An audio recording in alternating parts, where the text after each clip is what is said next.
My dear brothers and sisters, yesterday we saw the conversion of Saint Ignatius and how before the conversion he was given to the follies of the world, that is, pleasure, ambition, and fame. But after the conversion, he detested pleasure. And if at all he had ambition, it was to imitate the saints and become a saint himself. And regarding fame, he was no more self-centered. He was altruistic and God-centered.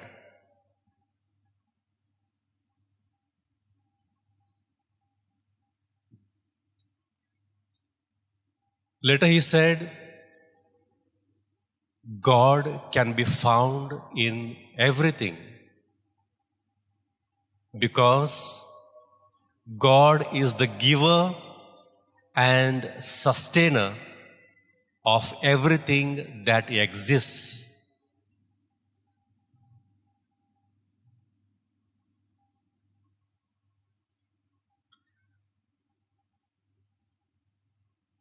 In Ignatian spirituality, every person, be it a member of the family, be it your neighbor, be it a stranger, every event, be it the Eucharist that you are attending now, be it your place of work, every joy, be it a party, be it a birthday celebration, every struggle, be it a sickness or be it a death in the family, and even creation itself can become a place of encounter with God.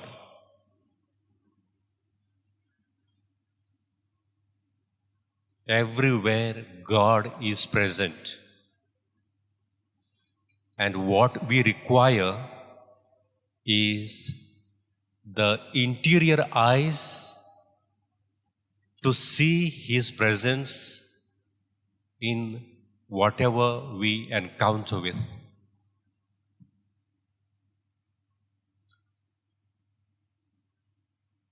And how do we encounter God?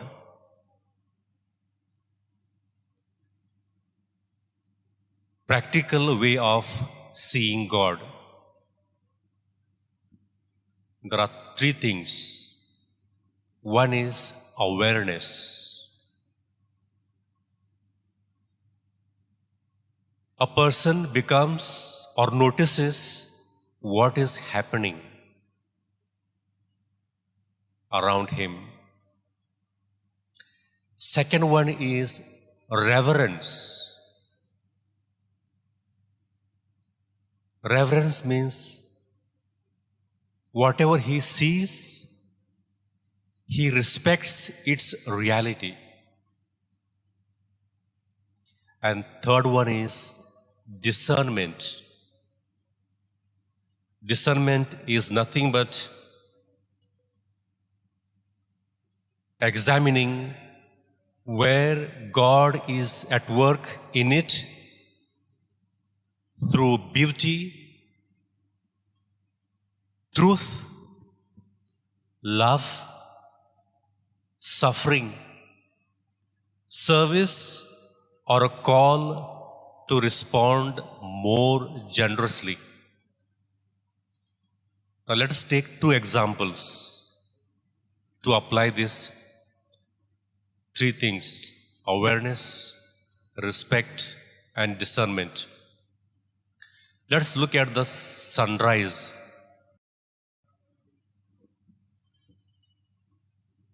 You become not only aware of the sunrise, but you respect its reality. God has created this.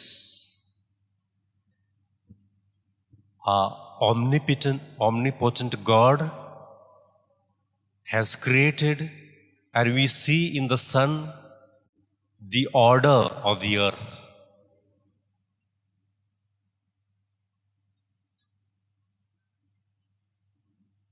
And the third one is you admire its beauty.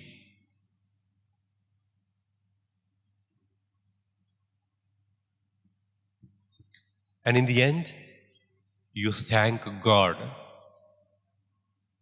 for giving life and sustenance through this sunrise to the whole world.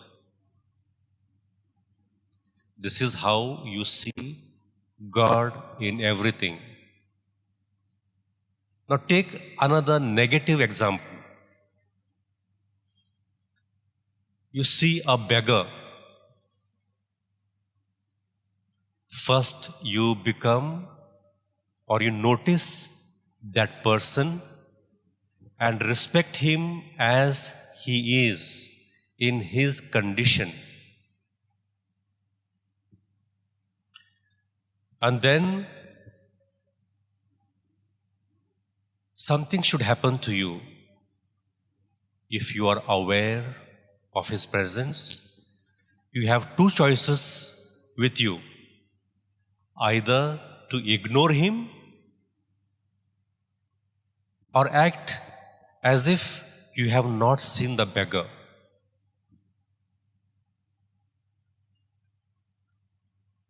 That's what happened in the parable of Lazarus and the rich man. It was not the fault of the rich man that he was rich,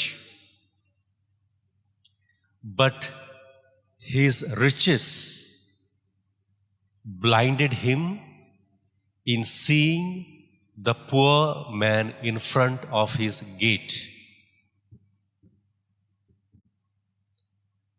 So what did he do? He was not aware, he was not reverent of that person, and he did not see the presence of God, or he did not do the discernment what he should do, how he should have acted. That is why he landed up in hell.